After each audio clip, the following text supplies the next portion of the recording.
Hi, I'm Jen Kelly with New Initiatives Marketing, and this is your monthly newsletter. The topic today is, are you hesitant to hire a remote or a virtual marketing company? We have a little bit of hesitation still, even after being I was going to say several years. Let's hope it doesn't go on several years, but 20 months, 24 months into COVID. And the hesitation that we felt before COVID was that people thought, you know what, I want a local marketing company for me. I want to be able to drive down the road and see them all in the office and whatnot. I'm not, don't feel comfortable with virtual. Now, most people are, even if they perhaps don't like the idea of virtual, they at least accept that a lot of work can get done virtual with a virtual team. We're still coming up against some hesitations, and I've made some notes here. I've got three hesitations that folks still have about hiring a remote or a virtual marketing team to take over or to help with their marketing. And I wanted to spell and give some education around those three myths and see if I can convince you otherwise. Um, the reason I said help with marketing is because we're split in two different ways.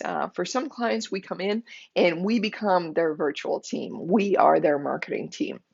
In other situations, typically very, very large companies, if you think enterprise size companies, they already have an in-house marketing team. But that in-house marketing team may be at capacity. There may be some skills gaps. There may be some things that they need, but they don't need them 40 hours a week, 5 days a week, all the time. So that's where we can come in and we can act like an in-house marketing team's right hand in order to help them get their campaigns out the door. So here we go. I've made some notes on the top three myths.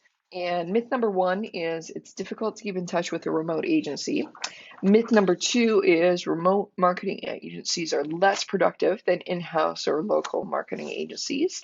And myth number three is remote marketing agency teams are inexperienced. So I want to walk through that and give you some background and a different point of view if you're holding on to any of these myths about hiring a remote or a virtual marketing team to help your company. Um, so, myth number one, it's difficult to keep in touch with a remote agency. So, somewhere along the line, people seem to think that dealing with a remote marketing company was kind of like dealing with um, perhaps that ticketing system that you sometimes run into with IT in large companies, where you type in your problem and you hit send, and you're not really sure when somebody is going to come and help you. I get that kind of pushback a lot. That's not what it's like to work with a remote marketing company. First of all, working with, well, I can speak from ours, and I could speak to, a lot of us in this industry and a lot of us running these remote companies. First of all, we understand that clients are the reason that we are in business and we have to take care of them.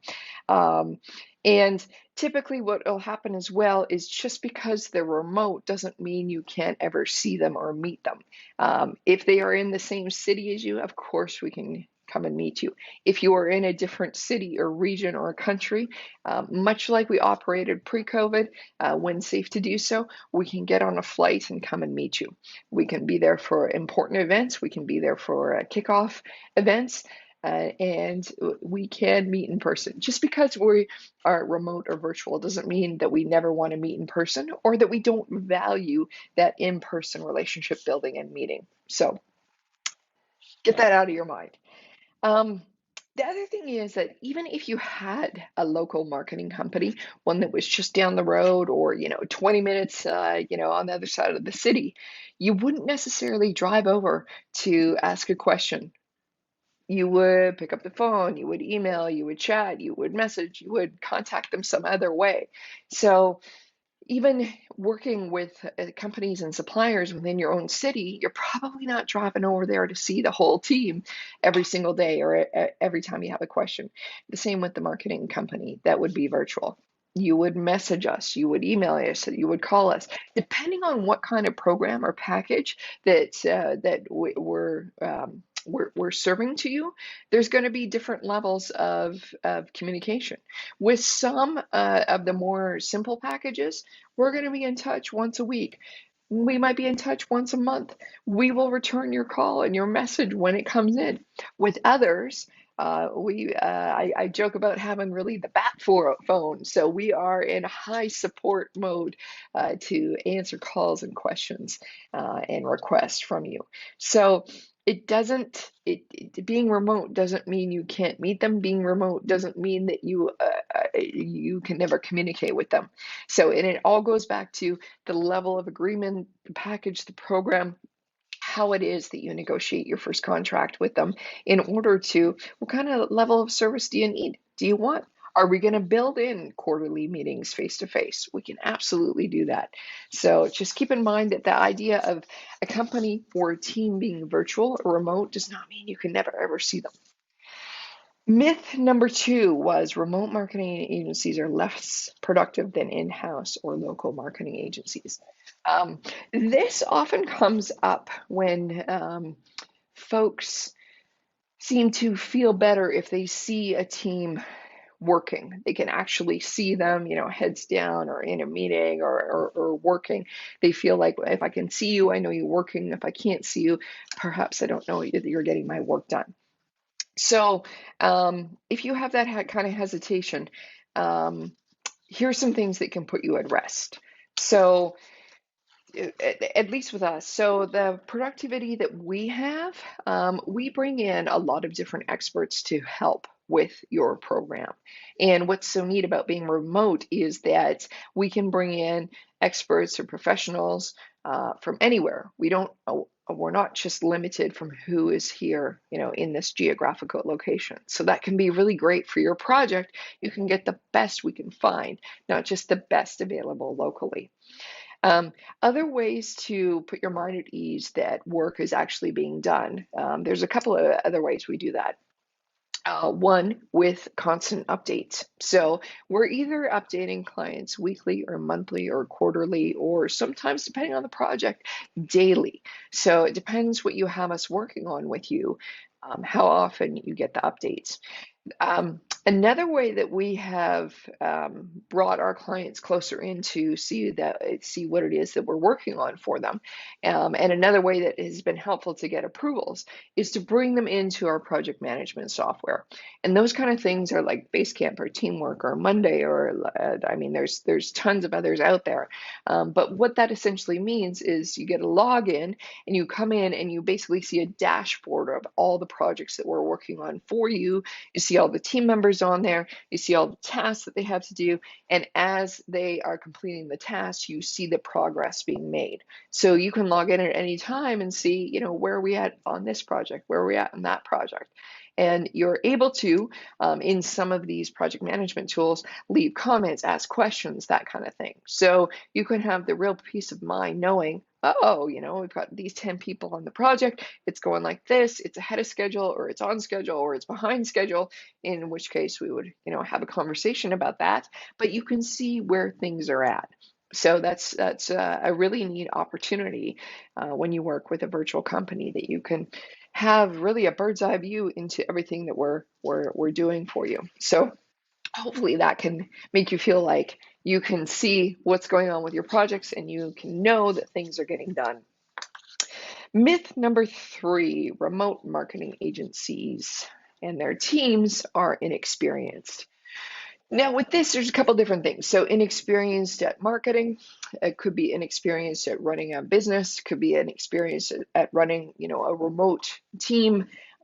It just says a general inexperience. So let me address some of that. So in marketing, we are a discipline that is quite unlike, for example, a doctor or a lawyer or a dentist. There is no real governing body that says, you must do this many hours or this many years of education, and you must pass, these checkpoints before we give you the, the license or the ability to practice marketing out in the world. Quite literally, anyone can hang up their shingle or produce their little website and say that they are a marketing expert, a digital marketing expert, a company that specializes in marketing. It's true. There's many many thousands out there that can just put up their shingle and call themselves what they want within regards to marketing and go about trying to get business. Um, some people succeed because we all have to start somewhere, and some people don't succeed at all. Um, with that said, there are equal, if not more, people in the marketing discipline that have gone to school, found their way in either from day one they knew they wanted to do marketing, advertising, branding, or through different career paths have chosen this path and have spent the time and the hours getting educated on the marketing principles and have stayed current with them because one thing in this discipline, much like many other disciplines, things are changing all the time, and you really got to keep up to know what is worth pulling into a customer project and what is not worth it based on what they're trying to do with their company. So having said that, yeah, there is a wide range of marketing experienced and inexperienced professionals out there that are um, trying to win your business for sure. Here's what you can do. As you start to evaluate who is going to be your next virtual or remote marketing company or team, you have all the freedom in the world to ask, who's on my team? How long have you been in business? How do you select these people? How do I know it's going to be a great job? You can ask for case studies. You can ask how long they've been in business. With us, what I typically do is the folks that would be working on your project are independent professionals in their own right. And what I mean by that is um, I rather enjoy and like the spirit of entrepreneurship and the spirit of one really mastering their craft. And what I mean by that is if I can go and find the writer who is either working on their own, focused on the craft of writing for white papers, writing for content, writing for B2B, and that's what they want to do, and they are honing their craft and they're getting their own clients and they're doing great work and they're taking courses and they're just improving daily. That's the kind of person that I am going to reach out to, and I want them on my team in order to work on your project if it serves your project well. The reason I would choose someone like that is because they are focused in a certain area of marketing, and right now compared to when I started, there's so many different areas of marketing on the continuum. It doesn't even fit in this little like screen anymore.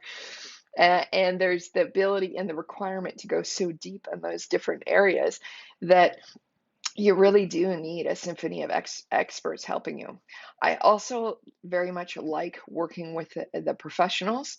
And what I mean by that is they are either part of a company that is doing one thing. So, for example, a lot of the designers that we have working on your projects are part of a design company and they are focused there in graphic design. And sometimes they go out and get their own clients. And many other times they are supporting other marketing agencies with their graphic design needs. And what I like about that is they are specialized in that area. And they are also understanding they're running a business too. They understand deadlines. They understand client service. They understand they want to grow. They understand they want to stay in business. And so, working with other professionals that are other small business owners that want to work, that want to have success, that want to make your project a success, that want to give great customer service and great client service and do things on deadline, on time, in the best possible way, and come up with a few other ideas. Have you thought of this? Have you thought of that? What about this? That can bring a lot of value to your project is something that's really very important to me to do. That's how I choose our team. And just to give you a little bit of background on that as well, before someone comes in to work on any of your projects, they will have done a small test project paid with me as well, so we can see what's it like to work together. Because you must know when you first start to get into a deal with someone or another company, everything's like the honeymoon phase, but it does take a few knocks or a few bumps in order to see, can we really work together? And then you throw some money in there, and it's a whole different ball game with that. So everyone's been vetted that way, and is delighted to work on this type of project work, and that is their work. That is their devotion. They're not doing something as a side hustle. Um, this is what they're doing, and this is what they're trained to do. This is what they want to do, and this is what they keep pursuing professionally. So you can feel, or you should feel very comfortable asking who is going to be on the marketing team for your project. And you can absolutely ask to meet them. Some of our team members, I do know, and this may happen with other marketing companies as well. Some of the team members really enthusiastic about being client facing. Other ones are like, you know what? That's why you go out and find the clients. I don't want to face a client. It makes you too nervous. They'd rather be, in the back room, either writing or creating and whatnot. But feel welcome to ask, what is the experience level? What other projects have they done? What's a case study? Who's going to be on my team? What's so great about them? Why did you choose them?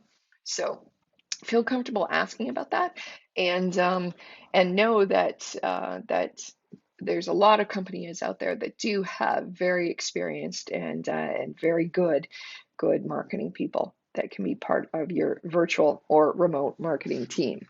So I hope by going through these three myths that we still come up against, it made you feel much better about possibly hiring a remote marketing agency or a virtual marketing team for your marketing needs. If you have any further questions or hesitations, or you want to dive into some of these myths a bit more, please feel free to reach out to me. I'd be happy to talk to you about that. Have a great day.